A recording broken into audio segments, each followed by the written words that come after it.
Hey everyone, it's Max and Valerio. Here to talk about the immune system. The immune system is a system of biological structures and processes within an organism that protects against disease. The organs involved in the immune system are the spleen, bone marrow, thymus, and lymph nodes.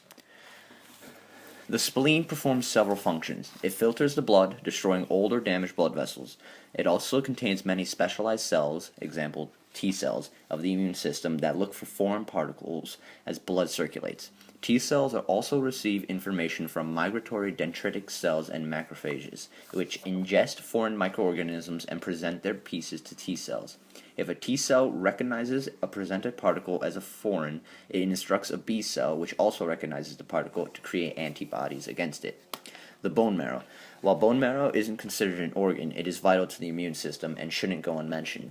Bone marrow is a tissue that lies inside most of your bones. It creates hematopoietic stem cells through the process of a hematopoiesis.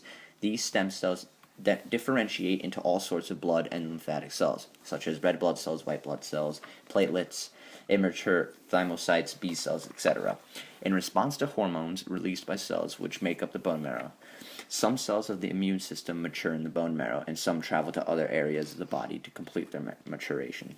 The thymus is a small, butterfly-shaped organ that lies between your breastplate and your heart. You probably haven't heard of this because after adolescence, it doesn't do much. It is fully developed at birth and grows up until puberty, after which it becomes fatty and shrinks to about 15% of its maximum size. The lymph nodes are a bit like the spleen, but instead of filtering blood, they filter lymph. Lymph is composed of fluids which drain from tissues. It is collected at various locations throughout the body and circulates through a series of lymph nodes, eventually returning the blood for circulation. Infections can be both bacterial and viral. Many human illnesses are caused by infection with either pathogenic bacteria or viruses. To cause disease, these microorganisms must gain access to the body. Bacteria reproduce by splitting into two, but viruses replicate themselves inside host cells. After this, they get into the bloodstream, and soon after that, this is when the white blood cells attack the invaders. How does the immune system fight off infections? The body sends white blood cells to fight off the infection. Two types of cells fight the infection specifically, B cells and T cells. B cells locate the infection and try to defend against it. T cells attack the infection, trying to destroy it. The B cells and T cells are also the cells that remember the infection so that the body can quickly fight off the same disease. The B and T cells are made in the bone marrow and are traveling throughout the body. When there is an infection, they travel to the source to defend against it.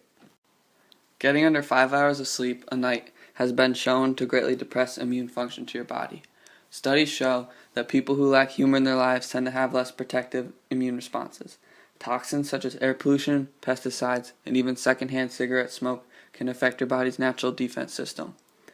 In your blood, there are around 50 billion white cells whose only interest is to keep your body's natural defense in a good condition. Dieting decreases natural killer cell functionality, therefore weakening the immune system.